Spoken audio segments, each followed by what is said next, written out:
রাত পোহালেই প্রকাশ হবে রাজ্যে এসআইআর এর চূড়ান্ত ভোটার তালিকা। তালিকায় নিজের নাম খুঁজবেন কিভাবে? এবার অফলাইন ও অনলাইনে নাম খোঁজার পদ্ধতি জেনে নিন। নাম খুঁজতে ইসিআই নেট মোবাইল অ্যাপ ব্যবহার করুন। এছাড়া voters.eci.gov.in ওয়েবসাইটে লগ ইন করতে পারেন। এছাড়াও cowestbengal.wb.gov.in এর লিঙ্কে ক্লিক করে নাম দেখতে পারবেন। আপনার ভোট কেন্দ্রে গিয়ে দেখতে পারবেন নামের তালিকা। তালিকার জন্য যোগাযোগ করতে পারেন বিএলওর সঙ্গেও। তালিকা দেখা যাবে panchayat office, BDO office, SDO office এবং ডিএম অফিসেও। নির্বাচন কমিশনের তথ্যানুযায়ী 27 অক্টোবর 2025 পর্যন্ত বাংলায় মোট ভোটারের সংখ্যা ছিল 7,66,37,529। তবে খসড়া ভোটার তালিকা প্রকাশের সময় বাদ যায় প্রায় 58 লক্ষ ভোটারের নাম। অর্থাৎ আগামীকাল প্রায় 7,08,00,000 ভোটারের তালিকা প্রকাশ পেতে চলেছে।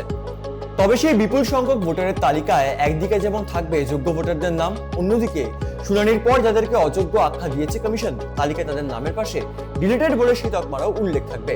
এছাড়া যে 60 লক্ষ ভোটারের নথি যাচাই ও নিষ্পত্তির কাজ করছেন বিচারকরা, তাদের নামের পাশে উল্লেখ থাকবে আন্ডার অ্যাডজুডিকেশন।